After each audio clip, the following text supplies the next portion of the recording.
Aloha kako, good afternoon to everyone.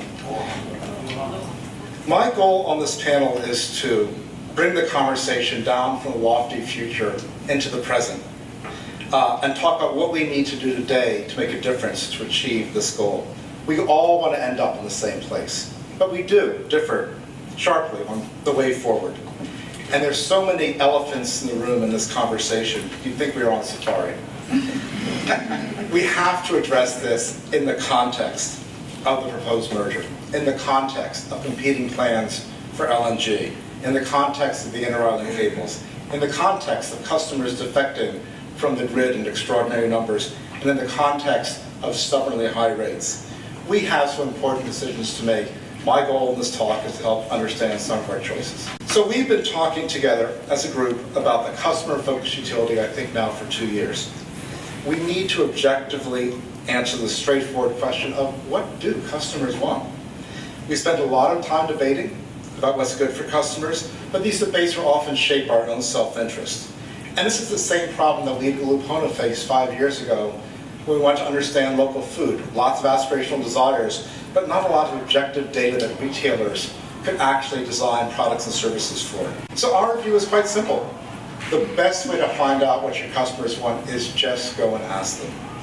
So here's Ulupono's proposal. We're going to offer to host an unbiased residential survey conducted by the firm OnTrack, done in the same manner as a local food survey. We want to invite the state's 4 utilities, and there are 4 utilities now. There's HEI, there's NextEra, there's the gas companies, KIAC, to join us or collaborate on this, and we'll make the results public. So next time we're here next year, we can have data to share collectively from all the work you've done about what do customers want from their utility, what service they need, and how should we go forward.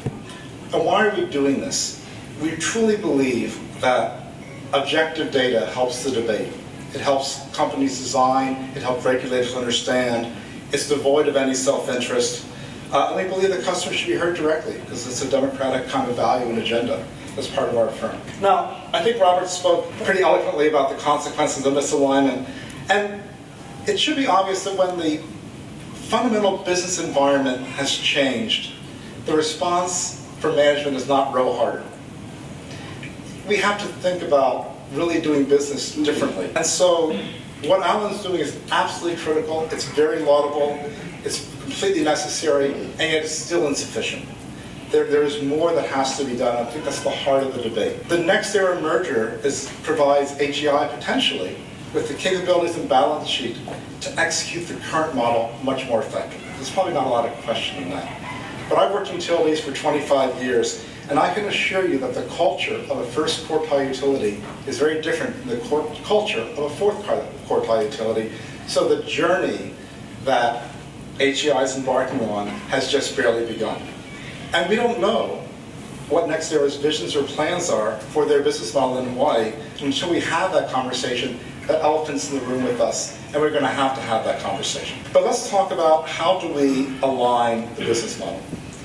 Whether you're any of Robert's 4 models, whether you go down the cultural shift of the business model that Alan's proposing, all these criteria have to be addressed. It's true whether it's publicly owned, privately owned, municipally owned. All utilities are capital intensive. They have to create enough shareholder value to attract financing, and that's just the truth. Even KIAC needs to have enough equity to attract new financing, and all utilities have to pay their debts. So it has to work for utilities. The issue of ratepayer equity is absolutely important. It goes beyond the bond right principles that we discussed in Maui. We have to have a profoundly different regulatory compact today. You know, Mina started us out with the PUC's vision of inclinations, and if that is the vision that weaves this tapestry of DACAs together, then we have to start working towards making sure that we work together between the utility and the stakeholders to understand how all these pieces are going to fit, because they're no longer separate or independent. We are going to need new tariffs that really give customers choice. We're going to need to enable them to procure renewable hedged rates if they so want, and pay for that, because it's going to cost money, but the utility can build it. We have to recognize that they're going to have a choice of fuels. When you fill up your car in the future, you may have liquids, gas, or electrons. And that's maybe true for the appliances, the heating and cooling appliances in your commercial buildings. And we have to recognize that choice is coming.